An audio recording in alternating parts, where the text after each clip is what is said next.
Shalom. Saya berdoa supaya kasih dan sayang Tuhan yang tak terbatas itu turun menaungi setiap jemaat MDC dimanapun berada. Apapun kondisi yang sedang kita hadapi saat ini, kita percaya Tuhan tidak akan pernah meninggalkan setiap kita. Saya mengajak setiap Bapak Ibu, Saudara-saudari yang terkasih untuk merenungkan firman Tuhan bersama-sama dengan tema Tuhan menolong kita karena kasih-Nya. Tuhan menolong kita karena kasih-Nya. Yeremia 31 ayat yang ketiga. Dari jauh Tuhan menampakkan diri kepadanya. Aku mengasihi engkau dengan kasih yang kekal. Sebab itu aku melanjutkan kasih setiaku kepadamu. Apa yang menggerakkan Tuhan sehingga ia mau menolong setiap kita? Apakah karena kita memiliki kelebihan tertentu sehingga Tuhan terpengaruh dan mau menolong kita? Tentunya bukan. Tuhan menolong kita karena ia sendiri digerakkan oleh dirinya sendiri, yaitu kasih-Nya. Dengan demikian tidak ada alasan apapun yang menghalangi kita untuk mendapatkan pertolongan Tuhan. Bapak Ibu, Saudara-saudari, semua jemaat yang dikasihi oleh Tuhan kita Yesus Kristus, Tuhan menolong kita karena kasih-Nya kepada kita. Pernyataan ini mengandung 3 pengertian. Pengertian yang pertama adalah Tuhan punya rencana khusus untuk hidup kita.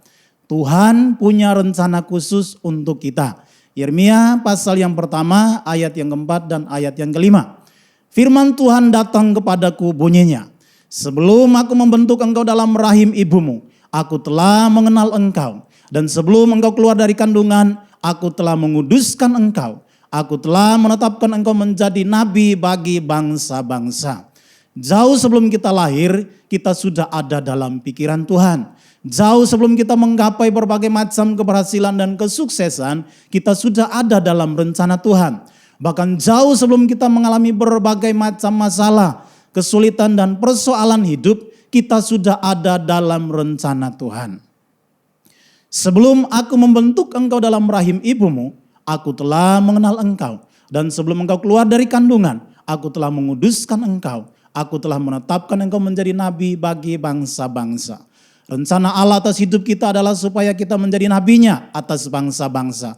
Tuhan ingin engkau dan saya, kita semua memahami hal ini. Situasi yang sedang kita alami hari-hari ini adalah situasi yang pas supaya saudara dan saya menjalankan rencana Allah atas hidup kita. Allah ingin supaya dalam situasi yang tidak berpengharapan seperti saat ini, kita ada untuk memberikan kata-kata yang membangunkan harapan, bukan malah sebaliknya ikut menggerutu. Ada begitu banyak orang yang sedang berputus asa. Kita hadir untuk mendorong semangat agar orang lain terus bersemangat. Ada orang-orang yang sedang stres, frustrasi. Kita hadir untuk memberikan dorongan semangat. Ada begitu banyak orang yang sedang menanti uluran tangan kita. Ayo, hadirlah untuk memberikan bantuan, dukungan dan sokongan supaya mereka bisa terus melanjutkan kehidupan bersama-sama dengan kita. Tuhan menolong kita tepat pada waktunya karena Ia mengasihi kita. Pengertian yang kedua adalah Tuhan membentuk kita untuk rencananya. Tuhan membentuk kita untuk rencananya. Yeremia 18 ayat yang ketiga sampai 6. Lalu pergilah aku ke rumah tukang periuk dan kebetulan ia sedang bekerja dengan pelarikan. Apabila bejana yang sedang dibuatnya dari tanah liat di tangannya itu rusak, maka tukang periuk itu mengerjakannya kembali menjadi bejana lain menurut apa yang baik pada pemandangannya. Kemudian datanglah firman Tuhan kepadaku bunyinya, masakan aku tidak dapat bertindak kepada kamu seperti tukang periuk ini, hai kaum Israel? Demikianlah firman Tuhan, sungguh seperti tanah liat di tangan tukang periuk, demikianlah kamu di tanganku, hai kaum Israel. Milikilah hati yang mau diajar oleh firman Tuhan. Kembangkanlah sikap hati yang mau dituntun oleh firman Tuhan. Sikap kita yang mau diajar oleh firman Tuhan akan menjadikan kita pribadi-pribadi yang selalu mendapatkan pembelaan daripada Tuhan. Karena Tuhan kita adalah pribadi yang penuh kasih dan sayang. Di sisi lain, kita jangan sampai lupa saat kita berada di zona nyaman.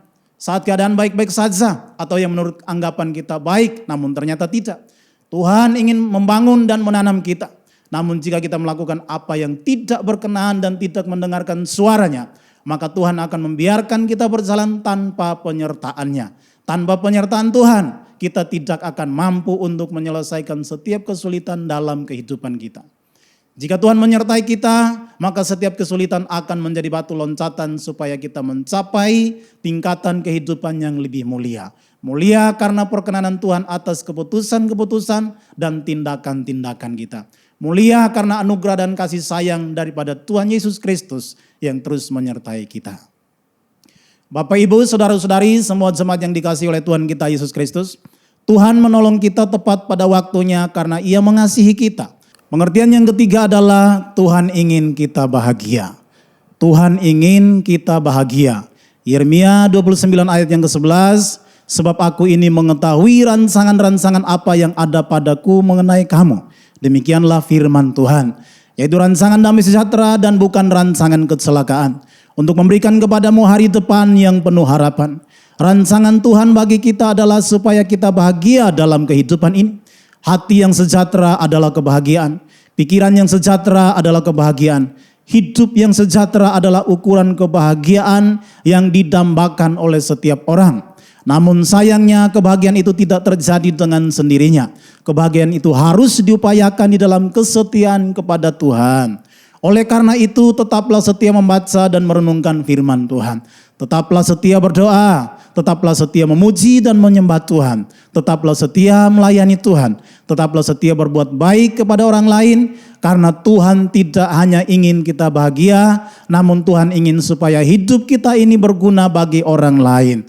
Tuhan Yesus memberkati. Amin.